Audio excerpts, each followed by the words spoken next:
Hello guys, welcome back to our channel. তো আজকের এই ভিডিওটা তাদের জন্য যারা বলেন ট্রেডিং নাকি খুব রিস্কি, ট্রেডিং মানেই গ্যাম্বলিং, ট্রেডিং করা মানেই সমস্ত টাকা লস, সমস্ত কিছু শেষ। আপনি অবশ্যই শুনে থাকবেন অনেকের মুখ থেকে এই সমস্ত কথাগুলো।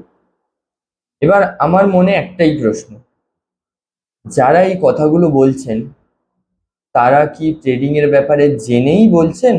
তারা কি জানেন স্টক মার্কেট কি, ট্রেডিং কি? তারা ট্রেডিং এর ব্যাপারে, স্টক মার্কেটের ব্যাপারে কতটা জেনে, কতটা শিখে এই কথাগুলো বলছেন? I can give you 100% guarantee, যারা এই কথাগুলো বলছেন তারা ট্রেডিং এর ব্যাপারে কিছুই জানেন না।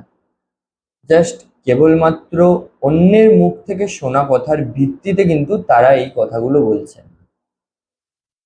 তো ট্রেডিং যেহেতু একটা বিজনেস, তো বিজনেসের মধ্যে যেমন কিছু সম্ভাব্য রিস্ক থাকে, তো ট্রেডিং এর মধ্যেও কিছু সম্ভাব্য রিস্ক রয়েছে। বাট আপনি একটা কথা ভাবুন তো, আপনি যদি গাড়ি না চালানো শিখেই গাড়ি চালানোর চেষ্টা করেন, সেটা কতটা ভয়ানক হতে পারে। ঠিক তেমনই, যদি আপনি ট্রেডিং না করা শিখে ট্রেডিং করতে চান বা ট্রেডিং করতে আসেন, তাহলে কিন্তু সেটা ততটাই ভয়ানক হবে। যারা ট্রেডিং শিখেছেন, যারা শিখে ট্রেডিং করছেন, তারা কিন্তু জানেন কখন কিভাবে ট্রেড নিতে হয় এবং কখন ট্রেড নিতে নেই।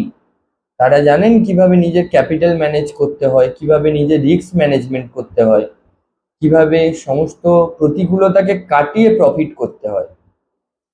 কিন্তু যারা জানেন না, তারা তো অবশ্যই বলবেন যে ট্রেডিং রিস্কি, ট্রেডিং রিস্কি। একটা কথা মনে রাখবেন, ট্রেডিং কিন্তু রিস্কি নয়। রিস্কি হলো না জেনে, না বুঝে, না শিখে ট্রেডিং করাটা। তো আপনিও শিখুন, বুঝুন, তারপরেই বলুন ট্রেডিং কি আদৌ রিস্কি। Good bye.